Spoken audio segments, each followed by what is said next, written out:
आज हम लोग पढ़ेंगे कॉल्वेज इलेक्ट्रोलिसिस। ठीक है ना, इसको बहुत अच्छे से समझेंगे और ये एक इम्पोर्टेंट टॉपिक होता है। ठीक है, इसका क्वेश्चन आपका नीट के एग्जाम में और जेईई मेंस के एग्जाम में आते ही रहता है। ठीक है ना, तो चलो इसमें देखते हैं क्या होता है। तो सबसे पहले हम लोग यहाँ पे जो रिएक्टेंट होता है ये होता है R C double bond O minus Na+। इसको बोला जाता है sodium salt of carboxylic acid. इसका हम लोग क्या करते हैं, इलेक्ट्रोलिसिस करते हैं। ठीक है ना, तो यहाँ पे H2O लेंगे और इलेक्ट्रोलिसिस करवा देंगे।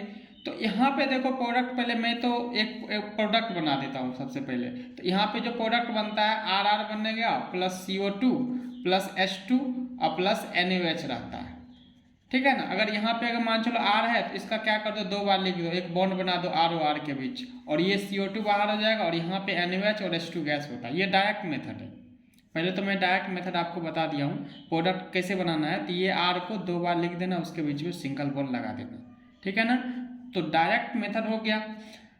अब देखो बच्चों, इसका हम लोग मैकेनिज्म पढ़ेंगे क्योंकि मैकेनिज्म से रिलेटेड क्वेश्चन बहुत बार एग्जाम में आता है। तो मैकेनिज्म क्या है इसको देखते हैं। मैकेनिज्म, तो मैकेनिज्म में देखो, एक तो आपको ये बात पता होगा कि जब भी हम लोग इलेक्ट्रोलिसिस करते हैं तो एक बार एनोड पे रिएक्शन करवाते हैं और एक बार कैथोड पे करवाते हैं। एनोड पे क्या होता है ऑक्सीडेशन, कैथोड पे क्या होता है रिडक्शन।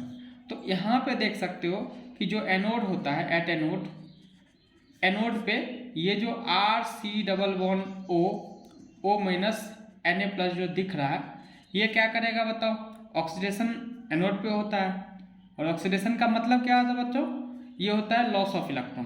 तो यहाँ पे क्या हो जाएगा देख सकते हो, ये Na+ को आप हटा भी सकते हो। यहाँ पे हो जाएगा R C double bond O और यहाँ पे O। अब देखो ये जो निगेटिव चार्ज है ना बच्चों, यहाँ पे एक्चुअली में दो इलेक्ट्रॉन होता है। कभी भी निगेटिव चार्ज किसी एटम पे आए तो इसका मतलब है दो इलेक्ट्रॉन। एक इलेक्ट्रॉन किसी दूसरे से लिया है, एक इलेक्ट्रॉन उस ऑक्सीजन का खुद का है।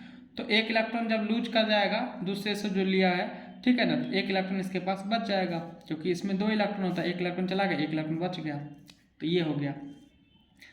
अब देखो यहाँ से CO2 गैस निकलना चाहेगा क्योंकि CO2 गैस का एंट्रोपी ज़्यादा होता है, थर्मोडायनेमिक्स के अकॉर्डिंग बता रहे हैं। तो वैसे उतना ज़रूरत नहीं है एंट्रोपी वगैरह का, बस यहाँ से क्या कर दो आप CO2 निकाल दो। तो CO2 कैसे निकलेगा बच्चों, तो यहाँ पे हम लोग क्या करेंगे, होमोलिटिकली बॉन्ड को ब्रेक करेंगे। मतलब इस बॉन्ड को ब्रेक कर देते हैं और यहाँ पे एक फ्री रेडिकल देते हैं और यहाँ पे एक फ्री रेडिकल देते हैं। तो जब इसको देखोगे तो यहाँ पे R पे फ्री रेडिकल हो जाएगा और प्लस ये क्या हो जाएगा बताओ, CO2 हो जाएगा। ठीक है ना। अब देखो बच्चों, इसी का जब आप दो मोल लोगे तो ये भी दो मोल हो जाएगा और यहाँ पे भी दो इलेक्ट्रॉन हो जाएगा। तो यहाँ पे जो R फ्री रेडिकल बनेगा वो दो बार बनेगा और दो मोल यहाँ पे क्या होगा, CO2 भी बनेगा। बस एक मोल शुरू में था, अब दो मोल ले लिए, कोई दिक्कत नहीं है। क्लियर है बच्चों। अब यहाँ पे R पे फ्री रेडिकल दो बार बना है तो यहाँ पे क्या करो, R पे फ्री रेडिकल और R पे फ्री रेडिकल, इसको ऐसे लिख लो। अब ये इलेक्ट्रॉन का शेयरिंग करके क्या बना लेगा, R और R बना लेगा, मतलब एल्केन बन जाएगा। देख लो ना कितना आसान है, ये बहुत ही ज़्यादा आसान चीज़ है। ठीक है ना।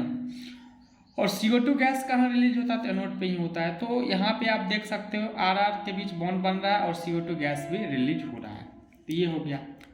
अब देखो बच्चों कैथोड पे, एट कैथोड, कैथोड पे क्या होता है, गेन ऑफ इलेक्ट्रॉन होता है। तो यहाँ पे देख सकते हो ये आपका जो H2O होता है 2H2O, ये क्या करता है, यहाँ पे जो दो इलेक्ट्रॉन का लॉस हुआ है उसको क्या करेगा, गेन करेगा।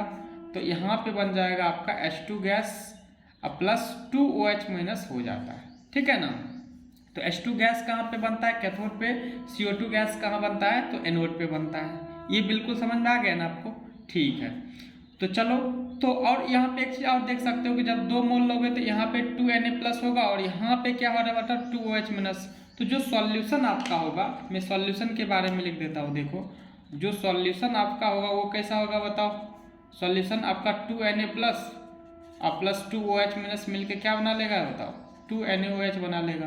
तो सॉल्यूशन कैसा हो जाएगा, बेसिक हो जाएगा। बिल्कुल जो समझ रहे हो बिल्कुल समझ रहे हो, ठीक है ना। सॉल्यूशन कैसा हो जाएगा बताओ, बेसिक। ठीक है ना। तो इसमें देख सकते हो आप जो मेन प्रोडक्ट होता है, मतलब एल्केन या एल्किन जो बनाना वो एनोड पे बनेगा, CO2 गैस रिलीज होगा एनोड पे और H2 गैस कहाँ पे होता है, कैथोड पे। और सॉल्यूशन का नेचर कैसा होता है, तो बेसिक होता है। तो देखो बच्चों, इस पे हम लोग क्या करते हैं, क्वेश्चन लेके समझते हैं। ठीक है ना, एक क्वेश्चन लेते हैं, CH3 C double bond O minus Na+। इसका क्या कर रहे हो आप, इलेक्ट्रोलिसिस कर रहे हो। तो जब इसका आप इलेक्ट्रोलिसिस करोगे तो मैंने बोला था कि डायरेक्ट मेथड में क्या करना है कि यहाँ पे जो भी R होता है एल्काइल ग्रुप, उस पर फ्री रेडिकल बना दो, उसका 2 मोल लेके ऐड कर दो। तो यहाँ पे जो आपका बनेगा फ्री रेडिकल क्या बनेगा बताओ, CH3 फ्री रेडिकल बनेगा। अब इसी का एक और मोल ले लो, ठीक है ना। अब इसको क्या कर दो बताओ, जोड़ दो। तो यहाँ पे आपका बन जाएगा CH3 और CH3, मतलब इथेन गैस बन जा रहा है, देख सकते हो इथेन गैस। ठीक है ना। तो यहाँ पे आप मिथेन गैस का प्रिपेयर नहीं कर सकते, बाकी जो भी आपका गैस होगा सबको प्रिपेयर कर सकते हो।